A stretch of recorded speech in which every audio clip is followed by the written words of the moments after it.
Assalamualaikum warahmatullahi wabarakatuh. Tepangkeun wasta abdi Riki Hermawan di kelas 12 MIPA 3 bade macakeun sajak sesuai ujian praktek bahasa Sunda dinten ayeuna. Judul sajak ieu nya eta Jan teh Arkidam. Bismillahirrahmanirrahim. Panon beureum siki saga, leungeunna seukeut lancip gobang.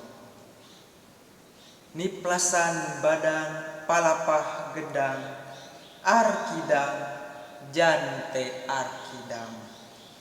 Di pangaduan di kalangan ronggeng ngan hiji jagoan, Arkidam Jan teh Arkidam. Ti peuting angkep ku mendung, Jan teh raja alam petang. Matak aji panawarangan, manjing kaleang sasoroting sinar, jaruji beusi pak gede milih kuramona.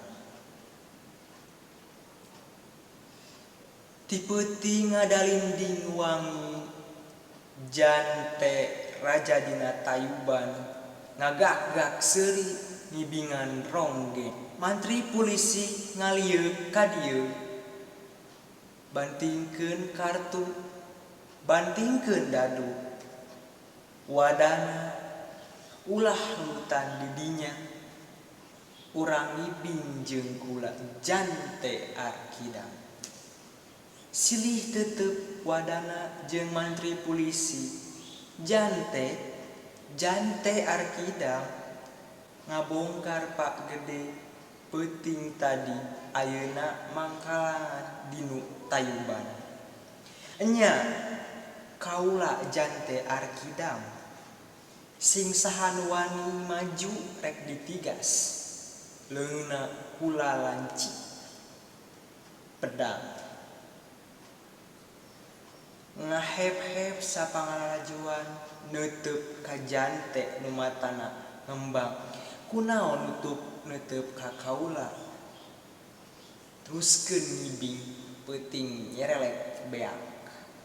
Rame deui di kalangan, rame deui pangaduan, Jan teh masih ngibing nyolempang salendang, nguyuh arak sloki ka 8 likur.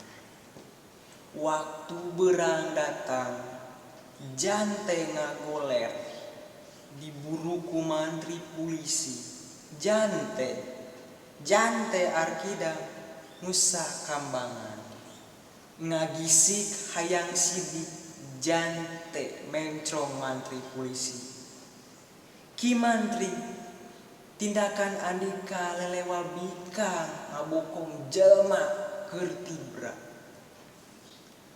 Arkidam ditalikung leungeunna, dua sorot mata ngentab seuneuan.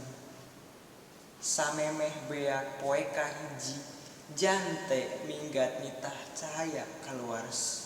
Jan teh minggat nitah cahaya keluar ti panjara. Samemeh cuntuk peuting kahiji mantri polisi nyungsep di dasar walungan teu nyawaan. Saha nu jago nuntut bela, datang mun kaula nyari. Hatur nuhun. Mung sakitu sajak nu tiasa disampaikeun kirang langkungna mung dihapunten. Wassalamualaikum warahmatullahi wabarakatuh.